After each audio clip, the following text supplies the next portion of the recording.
Donc la dernière fois, on avait terminé sur la notion de pression de vapeur saturante, si vous vous souvenez bien. Et donc, je vous avais dit que quand on a un fluide présent sous deux formes, quand on a par exemple de l'eau sous forme vapeur et sous forme liquide, comme c'est souvent le cas, dans la vie courante, on est souvent confronté à ce genre de situation, à l'équilibre, cette transition de phase se fait à pression constante et la pression est égale à ce qu'on appelle la pression de vapeur saturante. Cette pression de vapeur saturante dépend de la température. Donc, quand la température change, la pression de vapeur saturante change. Ça, c'est une des courbes que vous aviez l'autre fois que vous avez donnée. C'est celle que je vous ai donnée en gros là. La grosse courbe que vous avez, c'est la pression de vapeur saturante pour l'eau en fonction de la température. Et donc, quand on augmente la température, bah, du coup, la pression augmente et l'équilibre aussi entre vapeur et liquide se déplace. Plus la pression de vapeur saturante est élevée, plus on va avoir de vapeur qui va passer sous forme liquide. L'équilibre va être déplacé, quand la pression augmente, l'équilibre est déplacé vers le liquide. La vapeur disparaît en faveur du liquide.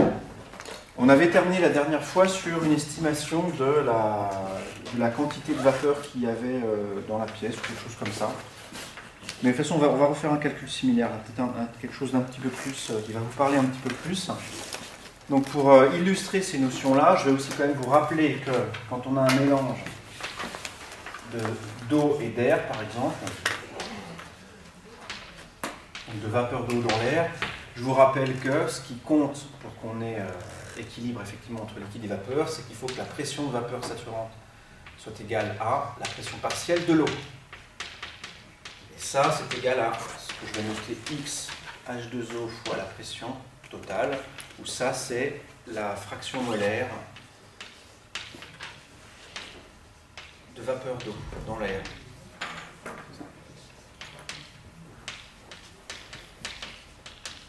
Donc cette quantité elle vaut 0 quand il n'y a pas d'eau, et elle vaut 1 quand il y a uniquement de la vapeur d'eau, si la vapeur d'eau chasse tout l'air. Et alors, je vous propose un exercice, l'exercice suivant. On fait bouillir de l'eau pour les pâtes. Ça, vous commencez à avoir l'habitude, on fait tout le temps ça.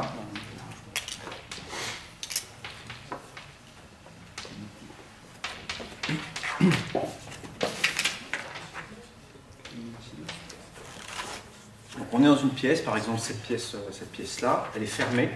On fait bouillir de l'eau et on suppose qu'on évapore 1 litre d'eau.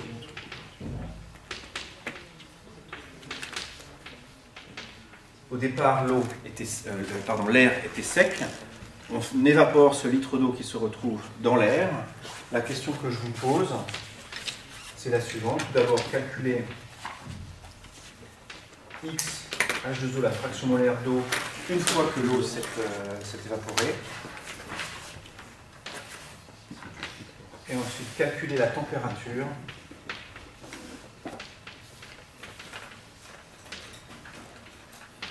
à laquelle la vapeur d'eau se condense.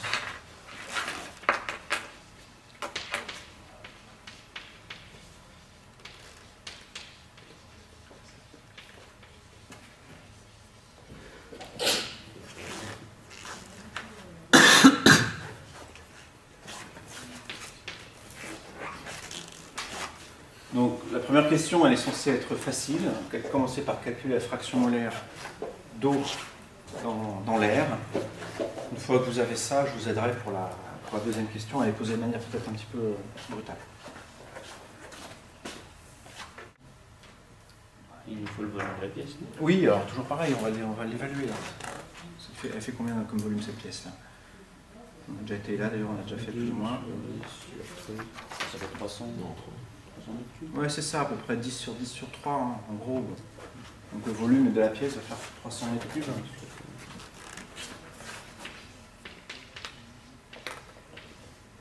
On va considérer que l'air et la vapeur d'eau se comportent comme des gaz parfaits. Bon, il y a combien de moles d'air dans la pièce? C'est quoi le volume molaire? Ah, comment on calcule ça? Tiens, une mole d'air, ça fait combien? Quel volume? 4/5 de M2. Alors, jusqu'à enfin, c'était pas mal. Vas-y. Vas-y. Genre du 4/5 de la masse molaire de M2 et 1/5 de O2. Alors là, tu es en train de me parler de masse molaire. D'accord? Moi, je posais la question sur le volume molaire, le volume qu'occupe une mole de gaz. En fait, on va le voir, ça ne dépend pas de la composition. Ben, ça, il suffit d'écrire la relation des gaz parfaits. Hein. Si PV égale nRT. Ça fait RT sur P. Voilà. Donc, si on a une mole ici, si n égale 1, le volume molaire, c'est simplement, je vais noter V, c'est RT sur P. Hein. Tout simplement. Hein. Donc à température ambiante, on va prendre T égale 300 Kelvin. R c'est 8,3.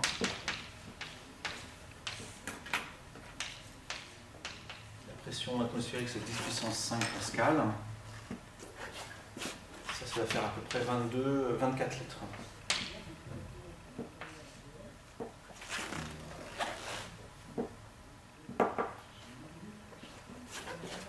Le volume molaire d'un gaz parfait à température ambiante, c'est de l'ordre de 24 litres.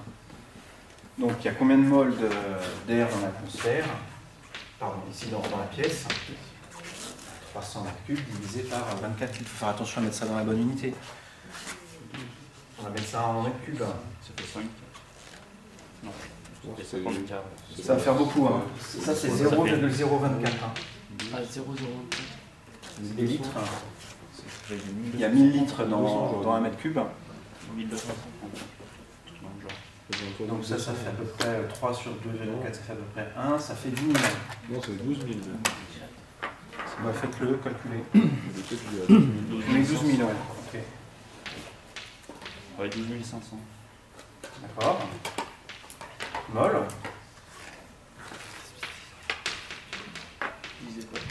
Le nombre de moles d'eau dans 1 litre d'eau.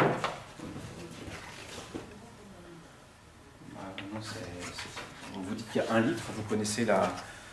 Alors c'est pas un gaz, hein, cette fois-ci c'est un litre d'eau liquide qu'il y avait au départ. Donc c'est cette masse de... C'est le nombre de moles d'eau contenu dans 1 litre d'eau liquide qu'il faut estimer. Bah, le mieux là, c'est peut-être le plus simple, c'est peut-être de passer par la masse. 1 litre d'eau, ça pèse combien? Enfin, sa masse, c'est 1 kg, effectivement. Donc ici, bah, je vais l'écrire comme ça c'est la masse d'eau divisée par la masse molaire de l'eau. Hein, le nombre de moles, c'est ça. Ici, on est en train de dire que c'est 1 kg. Et c'est quoi la masse molaire de l'eau en kilogrammes par mol? Ouais, 18 grammes par mol.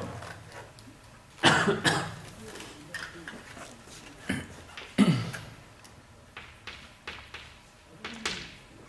pas pris ma machine, vous l'avez-vous? Ça va faire une cinquantaine.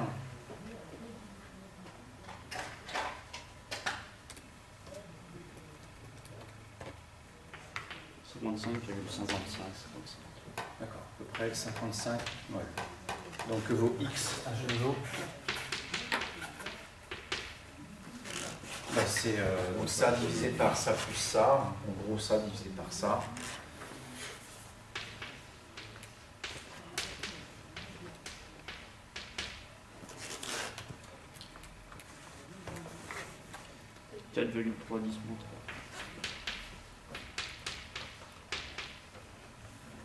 Ok.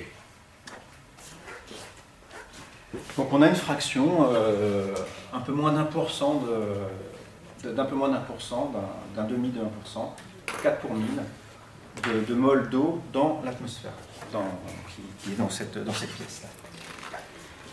La question que je vous pose ensuite, c'est calculer la température à laquelle cette vapeur d'eau se condense. Ce qu'on va faire, c'est qu'on va déjà estimer, calculer la pression de vapeur saturante, enfin, quelle est la pression partielle de l'eau. On va commencer par ça. À partir de ça, on va calculer la pression partielle de l'eau dans cette pièce, et l'eau va se condenser si cette pression partielle est égale à la pression de vapeur saturante. La pression partielle de l'eau, ça on peut la calculer facilement. Est-ce que vous pouvez me dire combien ça vaut? C'est 4,3 fois 10 moins 3 atmosphères. Voilà, tout à fait. C'est X H2O fois la pression totale dans la pièce. La pression totale dans la pièce, c'est 1 atmosphère ou 10 puissance 5 pascal. Donc ça va donner 430 pascal. Ou 4,3 atmosphères.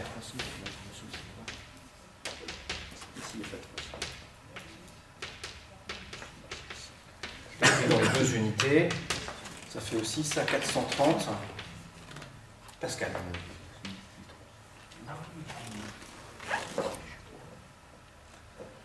La pression de vapeur saturante peut être plus grande ou plus petite que cette valeur-là. On aura condensation de la vapeur d'eau quand la pression de vapeur saturante sera égale à cette pression-là. Vous reportez maintenant sur la courbe que je vous ai fait passer. Et on va essayer de trouver là-dedans la valeur 430 pascal sur la courbe. Alors, est-ce qu'elle est effectivement sur l'axe vertical? J'espère qu'elle descend assez bas en ordonnée. Oui, tout juste. Oui, tout juste. Hein. Tout en haut, 1000 millibars, c'est 1 bar, c'est donc 10 puissance 5 pascal sur la courbe que vous avez. J'aurais dû l'écrire en pascal. Donc, ce qui est indiqué 100, c'est 10 puissance 4 pascal. Ce qui est indiqué 10, du coup, en pascal, c'est 10 puissance 3 pascal. Et nous, on veut encore descendre au cran en dessous. Donc, si vous comptez les petits tics verticaux, là, donc ça, le 10, c'est 10 puissance 3. En descend d'un, c'est 900, 800, 700, 600. Ça s'arrête à 600, en fait. Si, justement. Tu vois que les graduations ici ne sont pas du tout espacées régulièrement. Donc, le point le plus bas ici, c'est 600. Donc on ne descend pas encore suffisamment dans la courbe ici. Donc il faudrait aller en fait à des vapeurs, ici pour 1 litre d'eau dans la pièce, il faudrait aller à des températures négatives pour qu'effectivement ça se condense. Juste pour vous donner quand même une situation dans laquelle on a de la condensation qui se produit à température ambiante. Imaginez que cette fois-ci c'est pas 10 litres, mais c'est vraiment une grosse gamelle d'eau, une gamelle d'eau là qui contient 10 litres d'eau. Si on avait eu 10 litres d'eau et qu'on évapore ces 10 litres d'eau, qu'est-ce que ça change dans ce qu'on vient de faire? Ça change le N de l'eau qui est ici, on a 10 ici, ça change du coup ici en 4,3 fois 10 moins 2, donc ça change ici en 4300 pascal. Si je vous avais posé la question avec 10 litres, on se reporte de nouveau à la courbe qui est ici. Quelle est la température à laquelle la pression... 32, 30. Alors, 20, 30, 40... C'est ça, ouais, 30 et quelques, effectivement. Donc on aurait trouvé à ce moment-là température de condensation est de l'ordre de 30 degrés.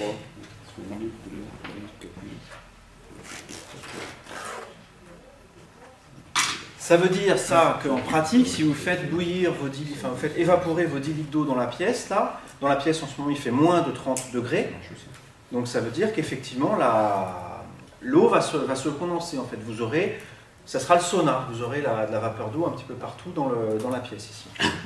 Inversement tout à l'heure avec juste 1 litre d'eau, là la température de condensation elle est plus petite que 0 degré, donc là on est bien au-dessus, et donc l'eau serait complètement sous forme vapeur. Attention à un point, la vapeur est invisible. C'est invisible, on ne voit pas la vapeur. Quand on voit des gouttelettes, quand on voit un nuage au-dessus de quelque chose qui s'évapore, ce sont des gouttelettes d'eau.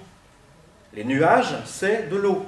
C'est des petites gouttes qui sont petites en général, microscopiques, mais ce n'est pas de la vapeur d'eau. Hein. La vapeur d'eau, on ne la voit pas. Les molécules, elles sont toutes petites, on n'a pas moyen de les voir. On pourrait imaginer des situations intermédiaires ici. Quand vous êtes chez vous en fait, et que vous faites cuire l'eau des pâtes, vous êtes en général entre les deux situations que je viens de décrire. Vous êtes dans une situation où la température de condensation elle est plus petite que la température ambiante. Donc c'est-à-dire que vous voyez pas spécialement de vapeur d'eau autour de vous, mais par contre elle est plus grande que la température des vitres.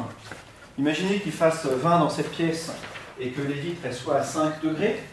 C'est une situation assez courante, et que la température de condensation soit entre les deux à 10 degrés, et la vapeur d'eau elle est sous forme vapeur dans la pièce parce que la température est assez importante, et quand de l'air qui contient de l'eau arrive en contact de la vitre, là la température elle est brutalement plus petite, ça se condense. C'est ce qu'on appelle la buée. D'accord ? Donc quand vous êtes dans cette situation-là, quand vous avez de la buée sur les vitres, mais que vous n'êtes pas dans un sauna, ça veut dire que la température ici de condensation, elle est de l'ordre entre, on va dire, 5 et 15 degrés. Quoi. Donc ça vous donne une indication assez forte, hein, ça, sur la quantité d'eau que contient l'atmosphère à ce moment-là dans la pièce dans laquelle vous êtes. On reviendra sur des considérations de ce type-là tout à l'heure ou demain quand on parlera de nuages, parce que les nuages, c'est vraiment exactement ça qui se passe. On a de la condensation de la vapeur d'eau contenue dans l'air dans certaines conditions. Ça va, ça ? Alors, on va revenir quelques minutes sur un point un petit peu plus théorique lié au changement d'état.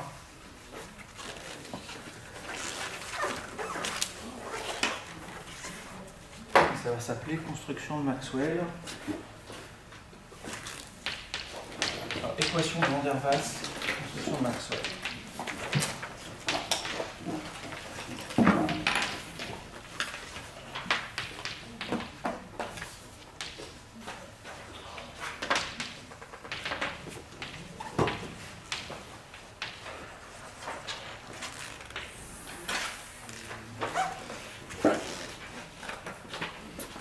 On a vu la dernière fois que quand on trace en fonction du volume la pression d'un système, on a vu que si on fait une transformation à température constante, à une température assez élevée, on a des courbes qui ressemblent à ça.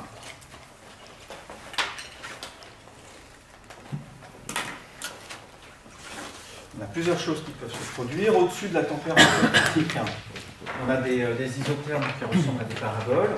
On a, quand on descend la température, une inflexion de la courbe, avec ici un point d'inflexion avec une tangente nulle pour la température est égale à la température critique. Et en dessous de la température critique, on a un palier.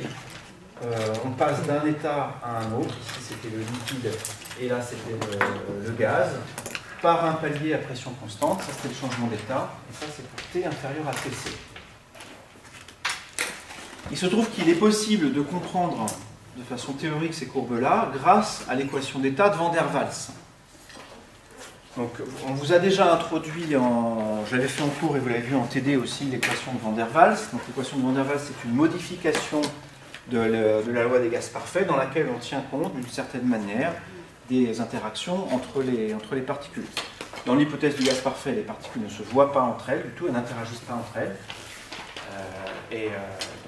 L'équation de Van der Waals, son but, c'est d'affiner ce modèle et de prendre en compte les interactions entre les molécules.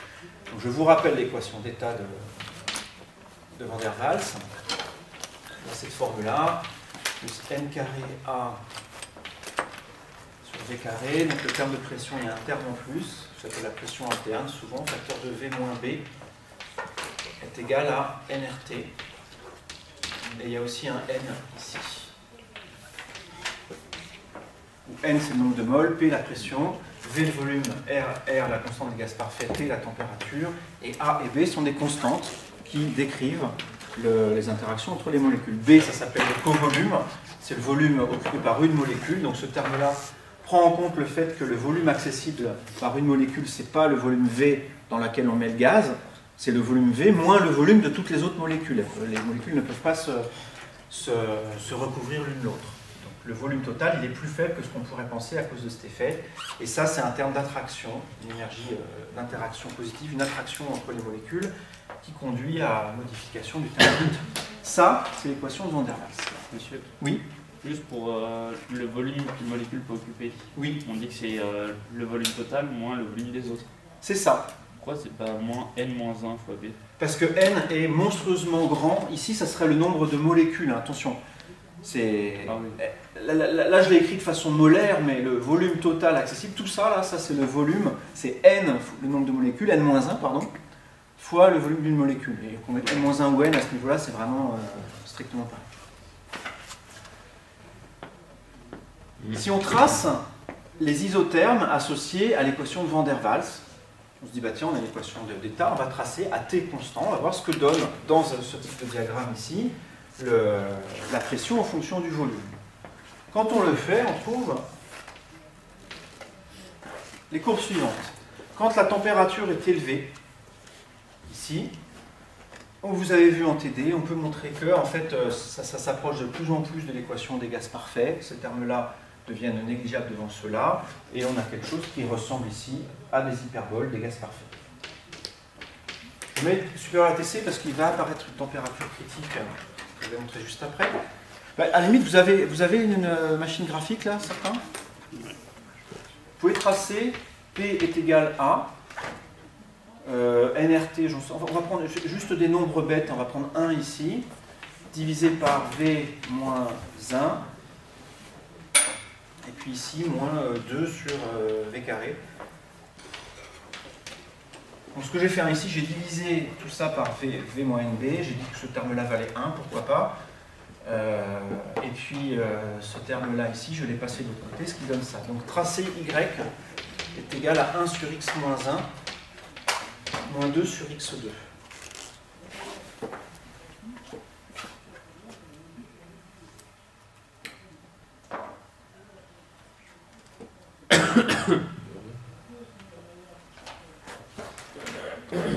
Puisque vous voyez vraiment par vous-même la tête que ça. Voilà, tu peux zoomer sur la partie... donc on veut que X soit plus grand que 1, on veut que le volume ici soit plus grand que ce covolume là. Donc toutes les parties à X plus petit que 1 ne nous intéressent pas. Donc essayez si vous pouvez de zoomer sur ça. Ça vous donne quelque chose de visible. Ouais, c'est pas mal. Alors, est-ce que tu peux juste tracer à partir de X plus grand que 1? Vous pouvez faire ça sur vos machines? Oui,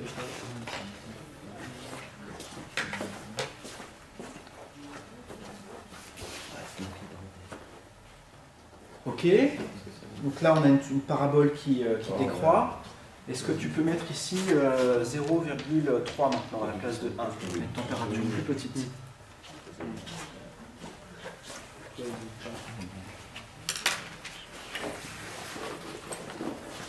Donc si vous prenez, ce qui joue le rôle de température, c'est le nombre qui est ici, là. Donc vous pouvez vous amuser à tracer cette courbe avec plusieurs valeurs ici. Pour une valeur élevée, c'est une température élevée, les courbes que vous allez obtenir, c'est vraiment une courbe de ce type-là.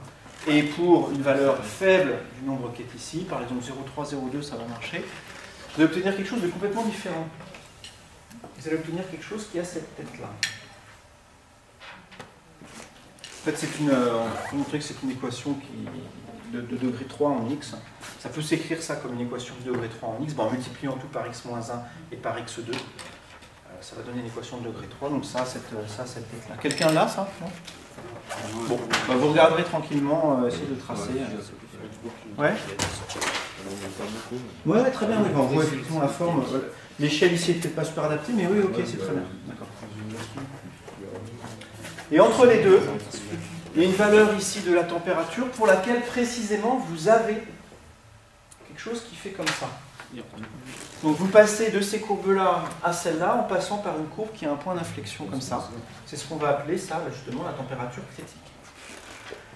Donc, l'équation d'état de Van der Waals, elle a déjà quelque chose d'assez... elle a déjà une propriété assez intéressante, c'est que quand la température diminue, on arrive déjà à reproduire ce phénomène ici de point d'inflexion de P en fonction du volume à température fixée. Par contre, quand on descend en température, ça semble être un petit peu n'importe quoi, parce que la courbe qui est ici n'a pas du tout de palier là. Je vais même aller encore plus loin. Si on trace...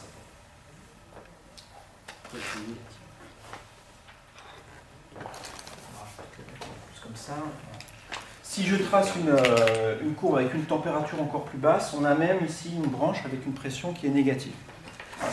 Ça, c'est ce que nous dit bêtement, on va dire, l'équation d'état qui est ici, si on a su elle.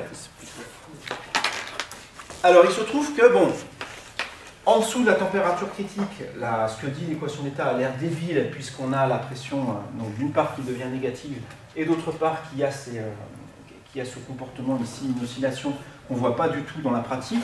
Mais en fait, le point qui est vraiment intéressant avec ça, et ça c'est vraiment Van der Waals qui l'a mis en évidence, c'est que ces courbes-là, on va prendre celle du milieu, là, celle-là, elle décrit quand même correctement le fluide dans cette partie-là. Donc ici, elle décrit assez bien le liquide, elle décrit assez bien le gaz dans cette partie-là.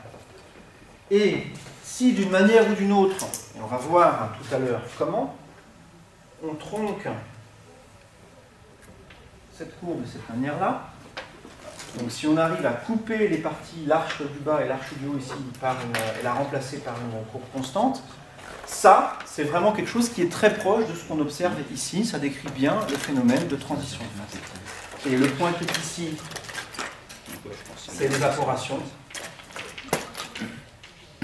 Et le point qui est ici, enfin c'est le début de, je vais mettre les débuts de l'ébullition. Et le point qui est ici, c'est la fin de la vaporisation. Ici, il n'y a que du liquide. Ici, il n'y a que de la vapeur. On va voir, encore une fois, comment construire cette courbe-là. La construction de la partie verticale, la partie horizontale de cette courbe, c'est ça qui s'appelle la construction de Maxwell. On va voir ça tout de suite.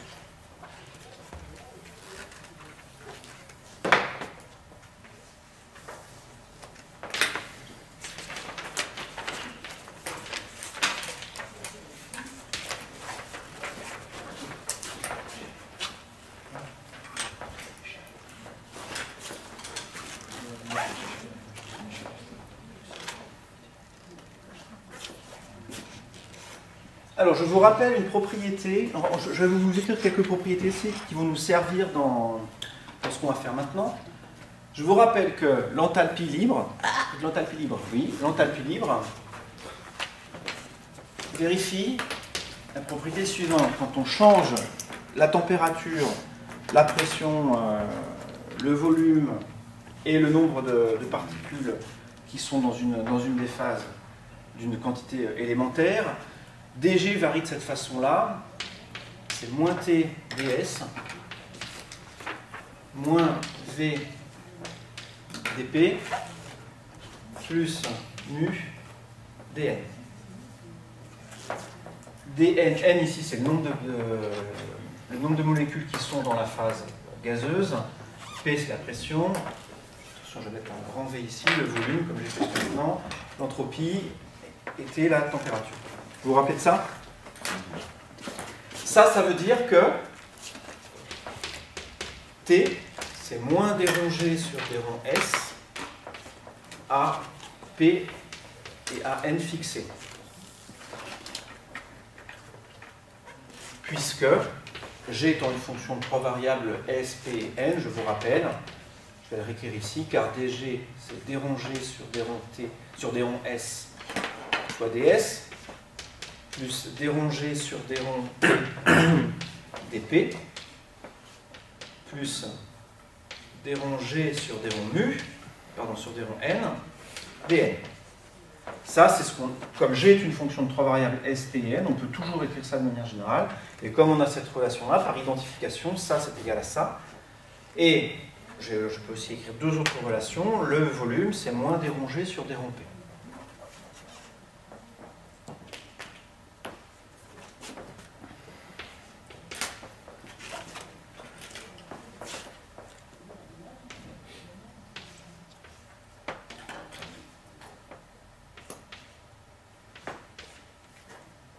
Ça, c'est à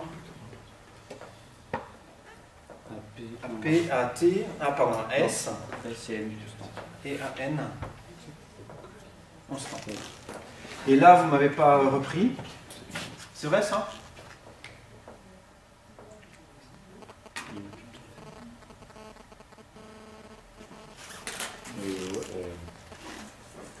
Comment est-ce qu'on s'en souvient?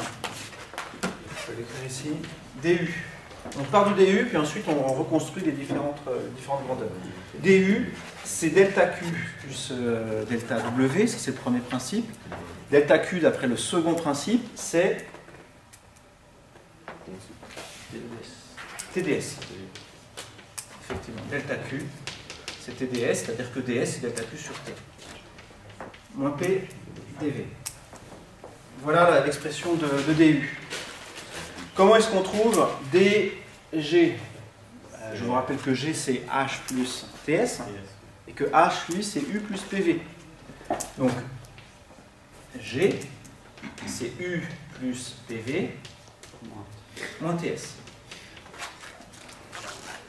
Je calcule le D de ça. DG c'est DU plus PDV plus VDP moins TDS moins SDT. Ça se simplifie avec ça, et ça se simplifie avec ça. Donc elle est toute fausse, toute fausse. La relation qui est ici, puisque c'est pardon, c'est moins SDT ici, c'est plus VDT. Donc T ici c'est du coup dérangé sur dérangé. Et le mu DN, il apparaît où en fait? C'est égal à S.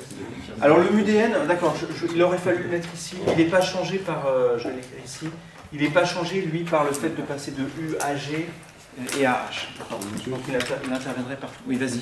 C'est S qui est égal à moins dérangé sur dérangé. Quoi? Vas-y, redis. Ici, là. Oui, et c'est S ici. Merci. En fait, celle qui m'intéresse, moi, ça va être celle-là. Donc, je voulais vous montrer celle-là et vous dire de montrer celle-là après vous, mais on va le faire ensemble. Donc, effectivement, ici, c'est moins S ici qui vaut dérangé sur dérangé, à cause de la relation qui est ici. Et surtout, celle qui m'intéresse plus encore, c'est V ici, c'est plus déron P sur dérangé sur déron P à T et à N constants. Je vais identifier ici ce terme-là avec celui-là.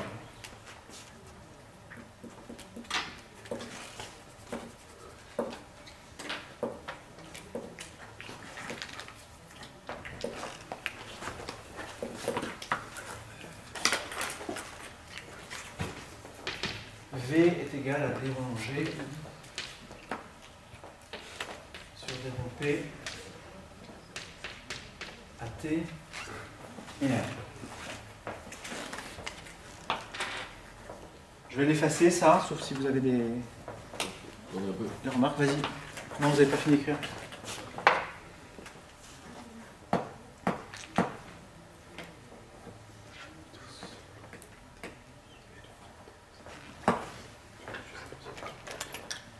Quel est le signe de cette grandeur-là?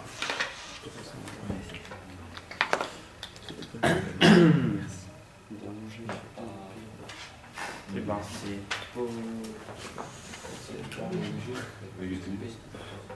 si, c'est positif. Positif.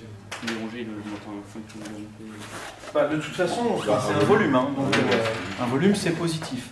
Donc nécessairement, ce truc-là doit être positif. Donc la G, l'enthalpie libre, doit être une fonction croissante de la pression. Ce qui veut dire, on va se concentrer maintenant sur la figure que j'ai tracée en bas.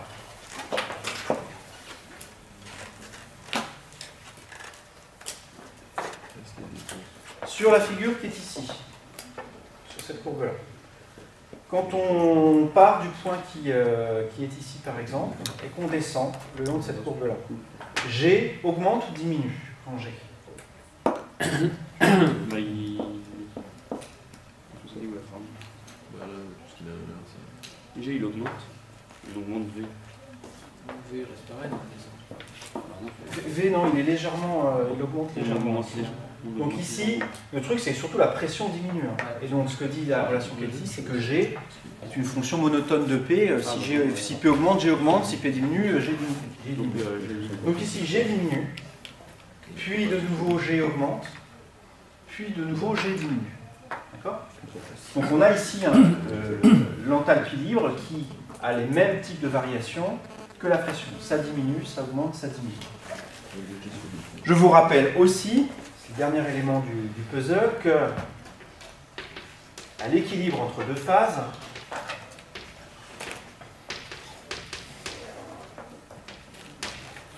on doit avoir que les enthalpies molaires sont égales.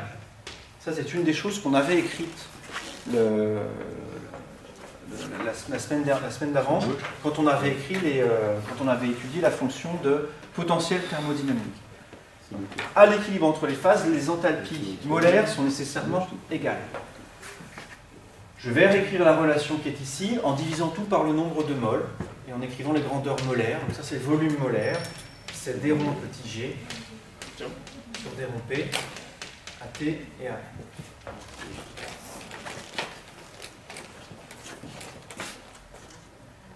Le but, donc pour construire ici la courbe qui est ici, on a deux contraintes.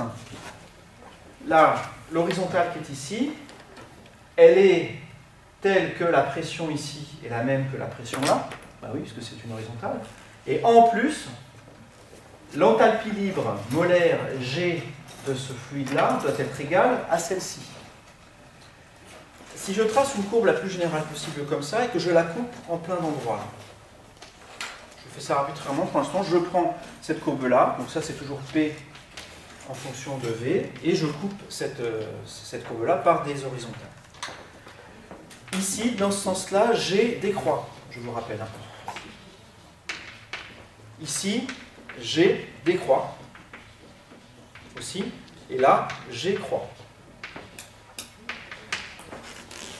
On peut dire quelque chose en plus, et c'est ici que ça devient important. G décroît ici d'une manière différente d'ici, puisque la dérivée de G par rapport à la pression, c'est donné par le volume molaire. On est ici dans une région où le volume est plus grand. Donc si V est plus grand, d rond G sur d rond P est plus grand. Dans cette région-là, G décroît avec une pente qui est plus importante qu'ici. Je recommence. Ici, on est dans une région dans laquelle V est grande, parce qu'on lit en bas. Ici, ça c'est les grands V, là c'est les petits V. Donc ici, V est grand, donc ici, d rond G sur d rond P est grand. Le fait que la dérivée de G par rapport à P soit grande, c'est-à-dire que G varie vite avec P. Donc ici, G varie plus vite avec la pression que là. Donc, imaginez ici qu'on ait un point, effectivement, pour lequel les enthalpies G1 et G2 sont égales. Si c'est vrai pour cette courbe-là, ça sera vrai pour aucune autre, puisque quand on décroît ici, quand on descend ici le long de cette courbe-là, G décroît ici lentement, alors que ici, G décroît rapidement. Donc ils ne vont jamais se rattraper à nouveau. Voilà. Et ici, si au contraire on prend des G, on prend un point qui est avant ce point-là sur la courbe, si les G sont égaux ici G croît lentement, ici G croît rapidement dans ce sens-là, donc elles ne vont jamais être égales non plus. Donc il y a un seul endroit sur cette courbe qui vérifie la condition qu'à pression constante, les enthalpies molaires sont égales. Maintenant, si on veut écrire une relation quantitative qui exprime ça, en fait, il se trouve que c'est vraiment simple, puisque G2, l'enthalpie molaire qui est ici, c'est donné par G1 plus d rond G sur d rond P dP entre P1 et P2. Là, j'écris quelque chose de vraiment très général. J'ai même pas réfléchi à la thermo, là, c'est juste des maths. G au point 2, c'est égal à G au point 1, plus l'intégrale de la dérivée de G par rapport à P entre deux points. Ça, c'est vraiment une relation qui est tout à fait générale.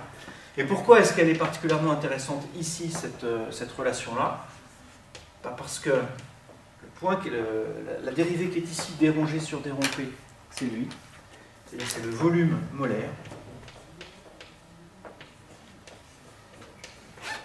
Et l'intégrale de V dP, ça a une interprétation vraiment très simple sur la courbe qui est ici. Puisque si on veut l'intégrale de V dP, donc si on prend P comme variable d'intégration ici et qu'on intègre le volume, l'intégrale d'une fonction par rapport à son argument, c'est simplement l'aire de la courbe, l'aire qui est en dessous de la courbe. Donc l'intégrale de V dP ici, il faut prendre V comme une fonction de P, c'est-à-dire qu'il faut regarder le schéma ici de travers, c'est V la fonction et c'est P l'argument. Et l'intégrale de VDP, quand on va de G1 à G2 ici, c'est l'aire sous les courbes qui sont ici. Comme on veut que G1 ici soit égal à G2, on veut que cette quantité-là soit nulle. Donc on veut que l'intégrale de VDP entre ce point-là et ce point-là soit nulle, c'est-à-dire qu'il faut que l'air qui est ici soit égal à l'air qui est là. Il faut que ces deux airs ici soient égales. Donc, et ça c'est ce qu'on appelle la construction de Maxwell, pour que les enthalpies libres molaires, donc pour qu'on ait équilibre entre deux phases, entre ce point-là et ce point-là, il faut couper la courbe de Van der Waals, ou toute autre équation d'état que vous avez choisie, de manière à ce que l'air qui est ici soit égal à l'air qui est là. Et ça, il n'y a qu'une seule manière de le faire.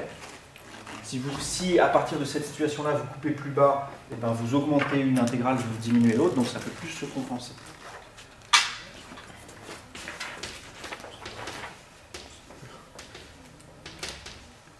Égalité des airs, c'est ça qu'on appelle la construction de Maxwell.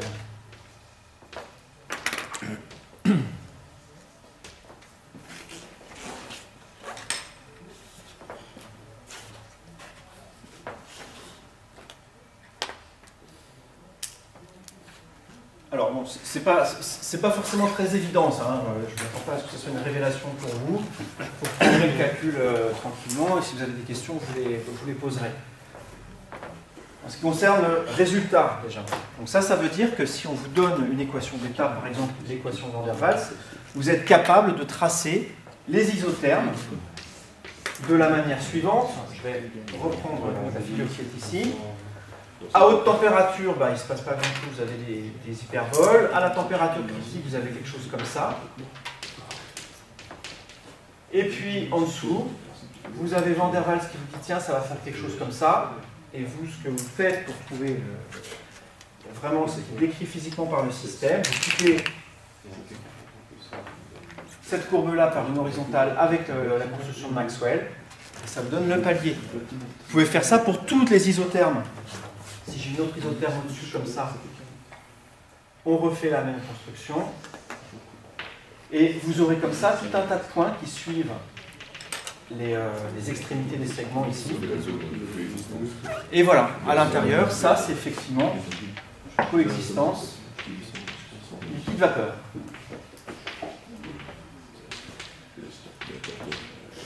Voilà. Donc vous avez le moyen comme ça de construire la courbe de coexistence liquide-vapeur et de connaître l'état du système dans tout le diagramme PV grâce à cette construction de Maxwell.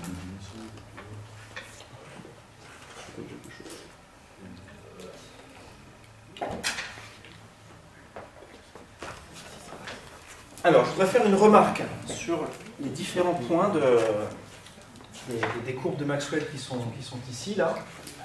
Si on n'avait pas fait cette construction de Maxwell et qu'on avait pris au pied de la lettre l'équation d'état qui est ici, là, avec une partie avec une pression minimum, puis ça remonte à une pression localement maximum.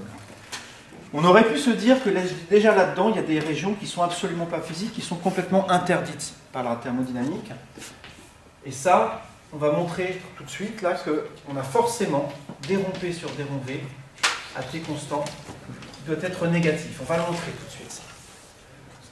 On ne peut pas être dans une situation où la pression augmente avec le volume à température constante. C'est-à-dire qu'il y a tout un tas de régions là-dedans qui sont interdites de manière fondamentale. Hein. Ce n'est pas juste pour le gaz de Van der Waals ou quoi, c'est vraiment la thermo de manière générale qui nous dit ça.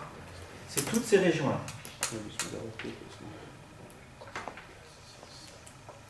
Voilà, toutes celles que je suis en train de mettre dans une couleur plus ou moins déterminée, marron, vert, marron, ok. Ici aussi, et ici aussi. Tout ça, c'est des régions qui sont interdites. Montrons-le. C'est vraiment simple. Ça reprend un calcul qu'on a déjà fait plusieurs fois. Je le fais rapidement ici. On va considérer une situation thermodynamique simple dans laquelle on a, dans un thermostat, à température fixée, on a ici un gaz à la température T, avec une pression P1, un volume V1. On a ici un gaz à la même température T, puisqu'ils sont en contact avec un thermostat, avec la pression P2, le volume V2. Et vous vous rappelez qu'on avait vu que ces systèmes ici tendent à diminuer leur énergie libre. On a ici un volume total qui est constant. Et on avait vu la dernière fois que ça veut dire que F était minimal. Pour un système en contact avec un thermostat, l'énergie libre, F, est minimale. Et on avait déjà écrit ça, hein, pour 1 ici, la variation de F1 quand la pression change et que la température change, de manière générale, c'est donné par moins S dt moins P dV.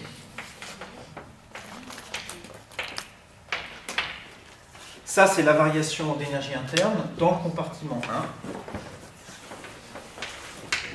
dF2, c'est moins S2 dt2, moins P2 dV2. On est ici avec des transformations qui sont isothermes, donc ce terme-là est nul, ce terme-là est nul, et en fait, les variations d'énergie libre s'écrivent vraiment très simplement, c'est simplement moins P dV pour chacun des vecteurs. Donc le dF, la variation d'énergie libre, c'est donné par moins P1 dV1 moins P2 dV2. Là, c'est un calcul qu'on a déjà fait. Et comme dV2 est égal à moins dV1, puisque les deux volumes ici, la somme des deux volumes est constante, donc si l'un augmente, l'autre diminue d'autant, ça fait plus P2 dV1. Et donc ça s'écrit simplement moins P1 plus P2 dV1. Ça, on l'avait déjà écrit, et on en avait déduit quoi? On en avait déduit qu'à l'équilibre, F tend vers son minimum, donc à l'équilibre, dF est égal à 0, donc tout ça c'est nul, et donc P1 est égal à P2 à l'équilibre. On m'avait dit, ouais, tout ça pour faire ça, donc d'accord. Mais on arrive quand même là. Il y avait quelque chose quand même qu'on n'avait pas, on n'était pas allé jusqu'au bout de ce raisonnement, puisque le fait que dF soit égal à 0, ça ne veut pas dire que F est minimal. Pour que F soit minimal, il faut en plus que cette quantité-là, quand on s'écarte légèrement de l'équilibre, il faut que ça soit effectivement, que ça croisse forcément dès que P1 ou P2 change. Dit autrement, il faut que la dérivée de ce terme-là soit comment par rapport au paramètre. La dérivée seconde de F, pour que F soit un minimum, doit être positive ou négative.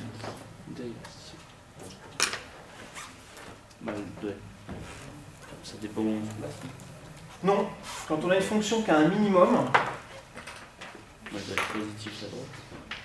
x, f de x, quand on est là, la dérivée seconde, elle est... Que fait la dérivée première, la pente? Elle augmente ou elle diminue quand x augmente? Elle augmente, hein. Donc la dérivée seconde est positive. Donc quand si la fonction est minimale, la dérivée seconde de f doit être positive. Donc la dérivée de ça là, doit être positive. D rond sur D rond V1, par exemple, de moins P1 plus P2, doit être positif.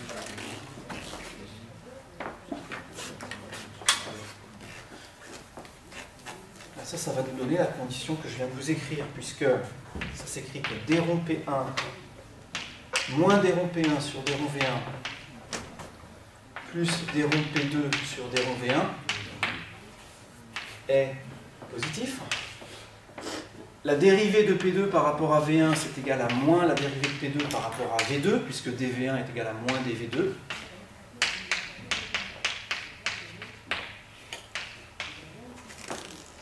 Et, alors ici, il y a plusieurs manières de finir le raisonnement, mais je vais vraiment le faire ici de la manière la plus simple possible. Si on s'arrange pour que les volumes à l'équilibre soient égaux, hein, on s'arrange pour que dans le dispositif initial, l'équilibre va être tel que les volumes à la fin sont égaux, du coup les pressions les pressions sont égales, les volumes sont égaux. Ce terme-là sera égal à celui-là, et ça sera simplement moins 2 d rond P sur d rond V, dans ce cas où on est dans une situation où les volumes sont égaux. Et ça, c'est forcément positif. Tout ça a été fait à t constant, donc on rajoute le petit t. Donc voilà, le fait que, et donc ça veut dire que d rond P sur d rond V est négatif.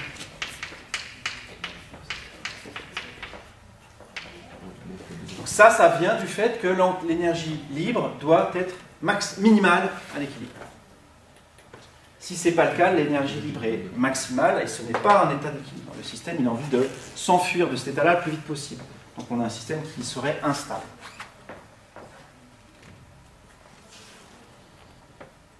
Donc, tout ça pour dire que dans la figure qui est ici, on a tout un tas de régions ici qui sont exclues. Mais si vous regardez bien, ça n'exclut pas toutes les régions qu'on a enlevées en construisant le palier de Maxwell ici. sur la courbe la plus basse, par exemple, je vous dis que le système arrivait jusqu'ici. Arrivé là, il faisait un plateau pour aller là-bas. Vous voyez qu'il y a une région ici qui n'est pas instable du point de vue de la thermodynamique, c'est-à-dire qui ne viole pas ça. On a une région ici, de la même façon, qui est aussi qui est là. C'est la surfusion. Exactement, dans ces deux régions-là, ce sont des états dans lesquels dans laquelle l'enthalpie libre n'est pas la plus petite possible. Ça, c'est ce qui correspond aux états qui sont là. Mais c'est quand même des états qui existent. Ce sont des états qui ne sont pas d'énergie la plus petite possible, mais en faisant la transformation de manière suffisamment douce, on peut quand même arriver à emmener le système dans cet état-là, sans que le système s'aperçoive que « Ah tiens, je pourrais m'évaporer un peu et aller là ». Ça, c'est possible. Ça s'appelle des états. Alors, ça dépend des états ici. L'état qui est ici, ça s'appelle un état de retard à l'ébullition.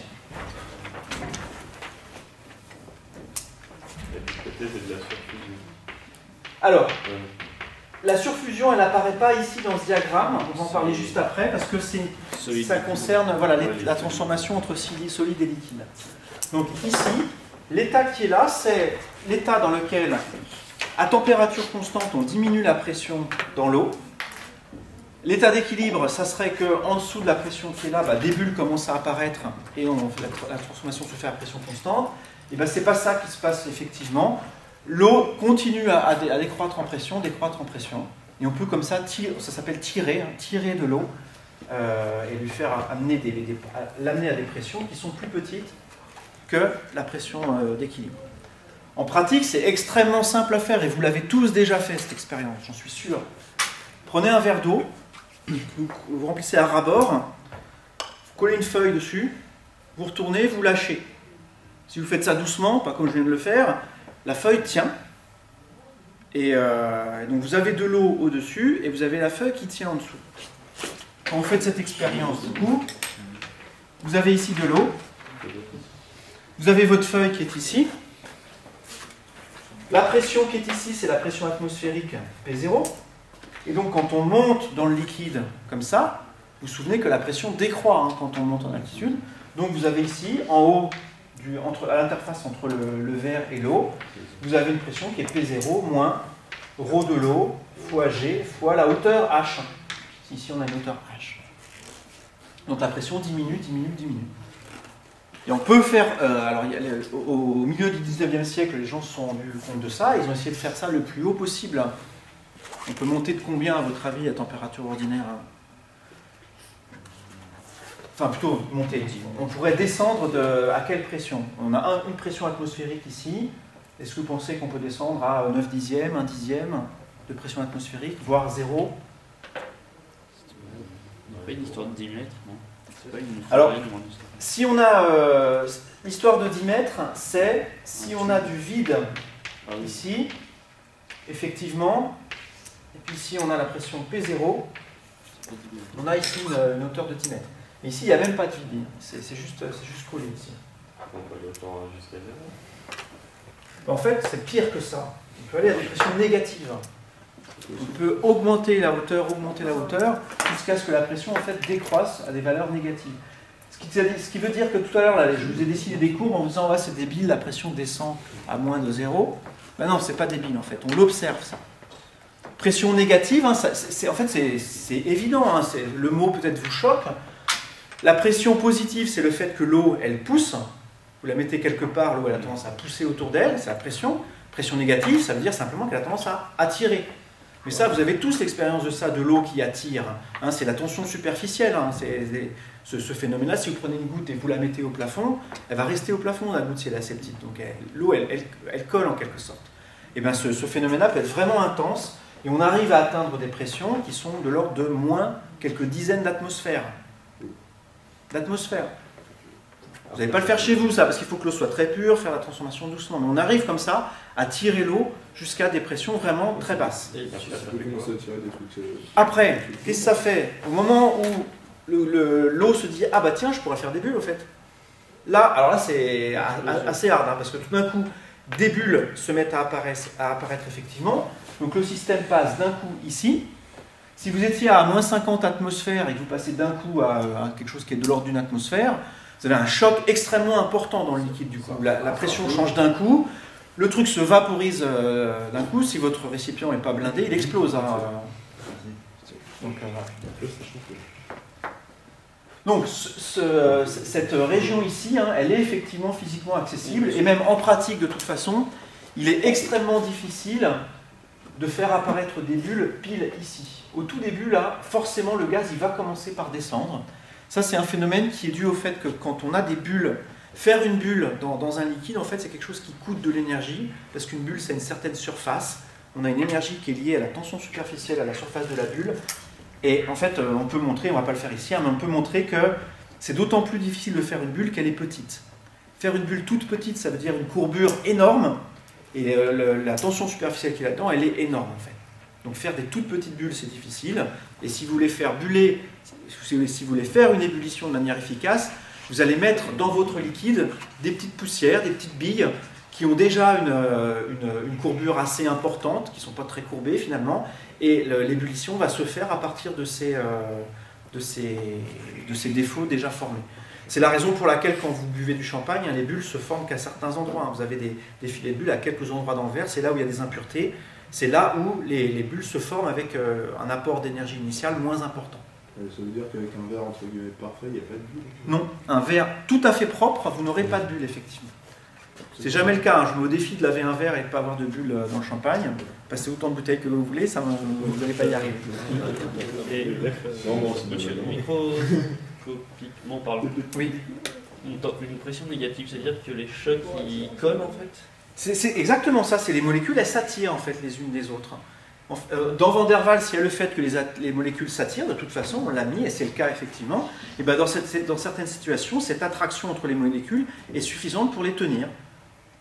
Et donc, donc ce que ça fait, c'est que ça tire effectivement le liquide. Hein. Tu as une bulle comme ça, et la pression tend à rassembler la bulle plus qu'à l'expulser. Et donc c'est un phénomène qui est courant. Hein. Sans entrer dans le détail, si vous êtes curieux sur ça aussi, ça c'est ce qui explique la circulation de la sève dans les arbres aussi, les questions de pression négative. On vous dit au début du cours de thermo, ouais, on ne peut pas monter de l'eau en pompant à plus de 10 mètres. Hein. Vous avez des arbres qui font 20 mètres. Comment est-ce qu'ils font les arbres pour amener la pression, pour amener l'eau de leurs racines jusqu'à une hauteur de 20 mètres, alors que même en faisant le vide, elles n'y arriveraient pas? En fait, ce qui se passe, c'est qu'elles font effectivement une pression négative par un certain phénomène au niveau des feuilles qui arrive à tirer l'eau, donc à la montée, de plus de 10 mètres. Si on avait des girafes de plus de 10 mètres, le problème se poserait pour les girafes aussi. Mais ce n'est pas le cas. Alors, là, je viens de vous parler du bout qui est ici. Ben, on a quelque chose de tout à fait similaire ici. Donc cette fois-ci, ça s'appelle, ça a plusieurs noms, mais ça peut être on peut l'appeler la surchauffe. Ou sursaturation. Donc ici, vous avez de la vapeur que vous comprimez, mais qui ne forme pas des bulles tout de suite. Donc c'est de la vapeur, c'est de la vapeur. Et au bout d'un moment, la vapeur se dit, ah tiens, je pourrais faire des bulles, enfin je pourrais faire des gouttes du coup, et ça se condense d'un coup et ça peut passer ici.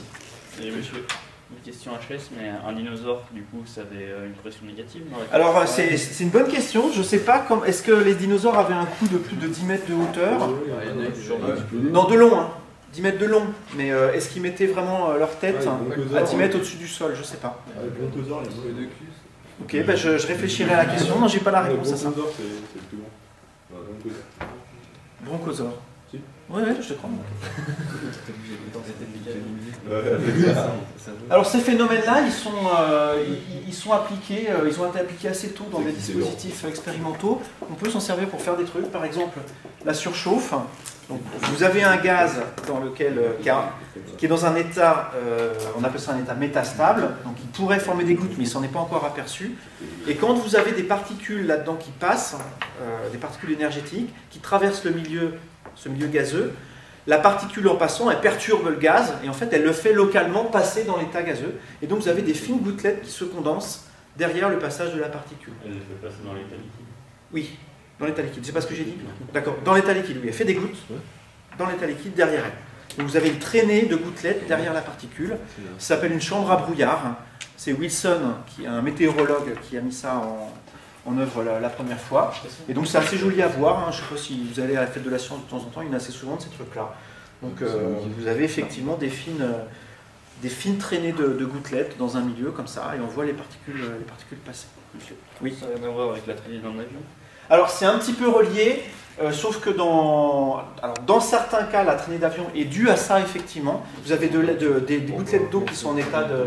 Enfin, vous avez de l'eau qui est en état de surchauffe, l'avion passe et perturbe ça et fait des gouttelettes derrière lui.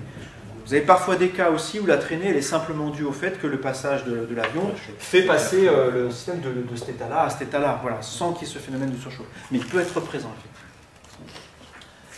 Ça, c'est aussi utilisé dans des détecteurs de particules. Ça s'appelle cette fois-ci des chambres à bulles. Et là, le principe, c'est l'opposé, c'est-à-dire qu'on prend un liquide qu'on met dans un endroit. Avec un piston, on tire tout d'un coup sur le liquide pour le faire avoir une pression trop petite. Si on fait ça rapidement, pendant quelques dixièmes de seconde, le système n'a pas encore le temps de faire des bulles, donc il est dans cet état-là. Et quand des particules passent à ce moment-là, elles passent dans le milieu et elles déclenchent la formation de bulles derrière elles, et on voit des bulles. Ça s'appelle la chambre à bulles. L'avantage de ça sur ça, c'est que comme ici on a un milieu liquide, le milieu est plus dense et donc les particules elles interagissent plus avec le milieu, donc c'est plus facile de les voir d'une certaine manière. Et en plus, on peut répéter mécaniquement ce dispositif, on peut répéter mécaniquement la dépression de manière assez rapide, c'est-à-dire que vous prenez le système et 10 fois par seconde vous appuyez dessus, donc vous faites passer de cet état-là à cet état-là, 10 fois par seconde. Et toutes les 10 secondes, quand le système est ici dans l'état de dépression, vous prenez une photo. Donc vous prenez comme ça 10 fois par seconde, prendre des photos et vous voyez assez rapidement le trajet des particules qui sont en train de passer. Donc ça, si ça vous intéresse, c'est des chambres à bulles, ça c'est des chambres à bulles. Le phénomène de retard à l'ébullition, vous le voyez aussi très bien en œuvre quand vous salez l'eau des pâtes. Ça vous est certainement déjà arrivé de faire chauffer de l'eau, vous avez l'impression que ça ne bout pas. Vous dites, ah mince, j'ai oublié le sel. Vous jetez le sel là-dedans, ça se met tout d'un coup à bouillir. Ben oui, l'eau, elle est ici dans cet état-là. Elle est à la température qu'il faut pour bouillir, mais il n'y a pas suffisamment d'impureté dedans pour que ça y ait vraiment une ébullition. Vous mettez des grains de sel qui forment des surfaces sur lesquelles l'ébullition peut vraiment se faire, l'évaporation peut se faire. Et donc, sur les grains de sel, avant qu'ils se dissolvent, vous avez des bulles qui se forment et le système passe du coup dans l'état mélangé entre liquide et vapeur à cet endroit-là. C'est fou la physique qu'on fait en faisant cuire des pâtes. Hein.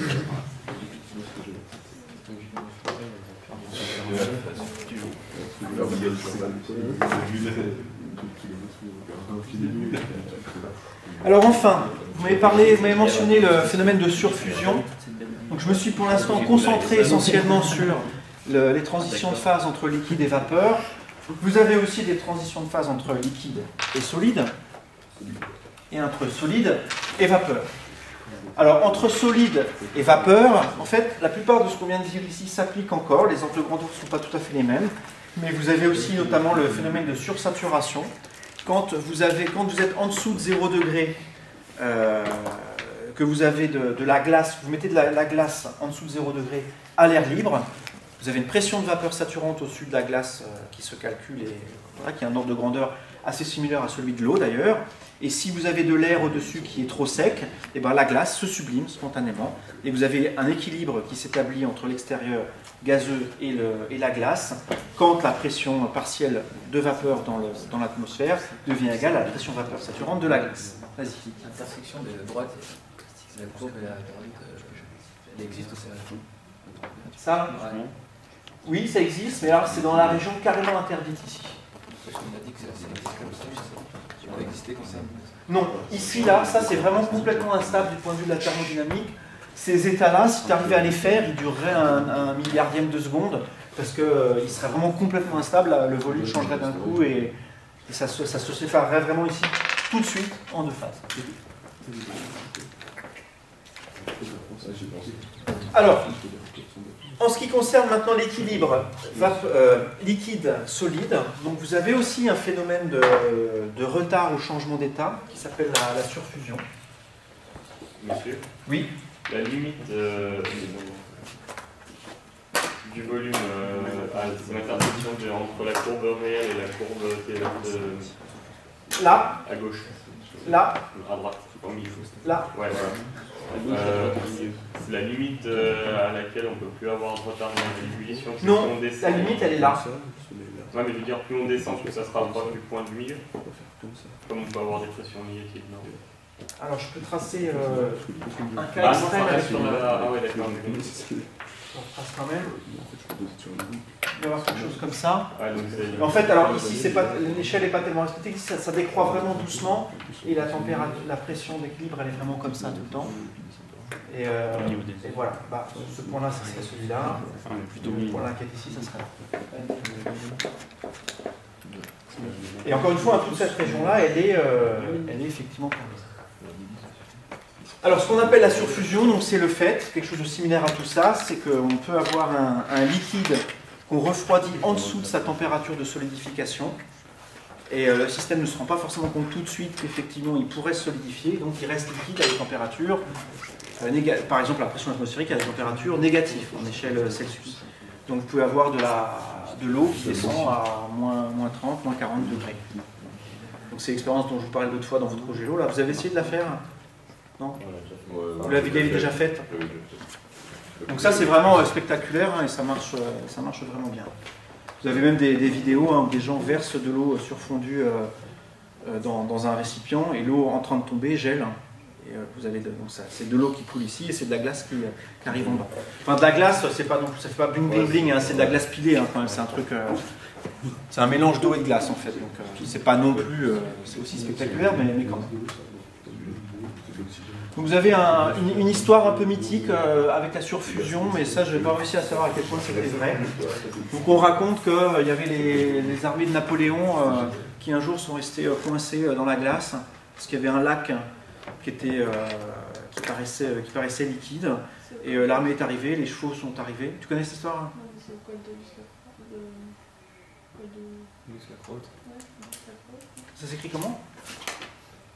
Luce la Croix Haute? L-U-S, L-U-Z?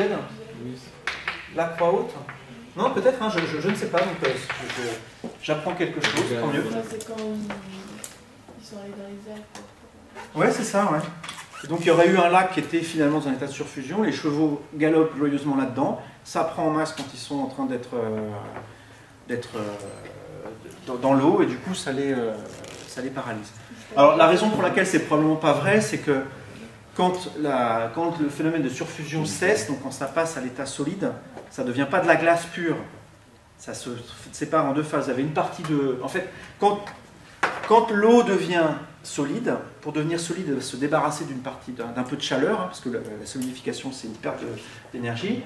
Et donc cette chaleur, elle va dans une partie de l'eau liquide. Donc vous avez une partie de l'eau qui se réchauffe, une partie qui se refroidit en donnant de la glace. Donc le cheval ne va pas être dans une zone complètement solide. Il va être dans de la glace pilée en haut. Voilà, vous avez un cheval sur la poissonnerie. Vous voyez le truc plein de glace pilée, ben voilà, c'est ça.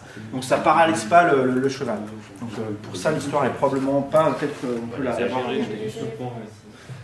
Ah ouais, mettons des éléphants. Alors, non mais ça c'est un autre truc, c'est Hannibal, les éléphants. Qui... Avec Napoléon, il y avait des éléphants. C'est vrai? Non, c'est Hannibal. Ok. Bon, Donc ça va devenir un cours de thermo, mais d'histoire complètement délirante. Donc inventer une histoire dans laquelle figure éléphant, Napoléon et Luce la Croix Haute. Et glace pilée. Voilà, je pense que là... C'est ça.